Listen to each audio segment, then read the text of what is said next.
ونصلي على رسوله الكريم أما بعد فأعوذ بالله من الشيطان الرجيم بسم الله الرحمن الرحيم ومن يرتد منكم عن دينه فيمت وهو كافر فأولئك حبطت أعمالهم في الدنيا والآخرة وأولئك أصحاب النار هم فيها خالدون صدق الله العظيم. وقال النبي صلى الله عليه وسلم من بدل دينه فاقتلوه أو كما قال عليه الصلاة والسلام. حضرات سامعین کرام، آج کے اس پرفتن دور میں مذہب اسلام پر چوطرفہ حملہ ہو رہا ہے. امت مسلمہ کو دین اسلام سے متنفر کر کے ان کے ایمان کو سلب کرنے کی کوششیں کی جا رہی ہیں. بڑے بڑے فتنے جہنم کے شعلوں کے مانند بھڑک رہے ہیں. طرح طرح کے ایمان سوز، اخلاق سوز فتنے جنم لے رہے ہیں.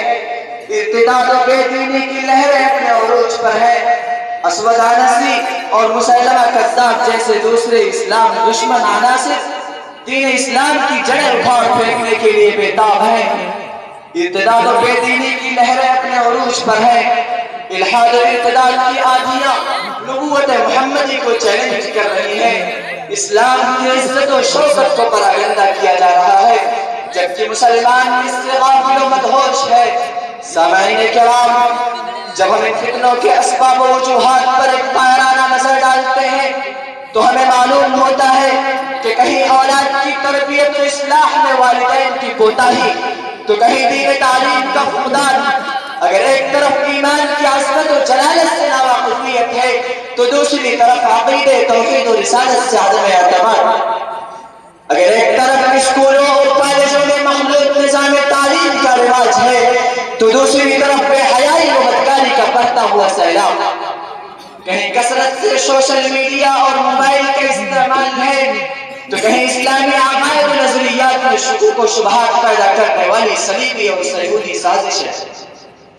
اسی پر بس نہیں، بلکہ اگر ایک طرف بے جا رسم و رواج کی وجہ سے نکاح کی دشواری ہے تو دوسری طرف کفر سے غریب کرنے والا فقر و فاقہ. الغرض ایسے بہت سے اسباب و لوازمات ہیں جن سے الحاد و ارتداد کی ڈھالیں کھل گئے ہیں.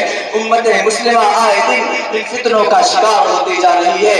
حتیٰ کہ ایک رپورٹ کے مطابق 10 لاکھ مسلم خواتین اپنے ایمان کا سودا کر چکی ہیں اور نہ جانے کتنے خواتین اس فتنے کی زد میں آ کر ہدایت کی روشنی سے نکل کر کفر کی تاریکیوں میں جانے کو تیار ہے. حضرات گرامی، اور باقاعدہ ہندو تنظیمیں بنی ہوئی ہیں جنہیں اسلام سے برگشتہ کرنے کا خرچہ دیا جاتا ہے اور مسلمان ان کے جھانسے میں آ کر اپنی تہذیب، اپنے اخلاق اور اپنے ایمان کا سودا کر کے اسلام کی آغوش رحمت سے محروم ہوتے جا رہے ہیں. حضرات گرامی، سوال یہ ہے کہ کیا ہم نے کبھی ان حالات سے نپٹنے کی کوشش کی، ان کے سد باب کے لیے کوئی لاحق عمل تیار کیا؟ اگر جواب اس بات میں ہے تو ٹھیک ہے، ورنہ ہمیں آج ہی سے ان فتنوں کے انسداد کے لیے کمر کسنا ہوگا.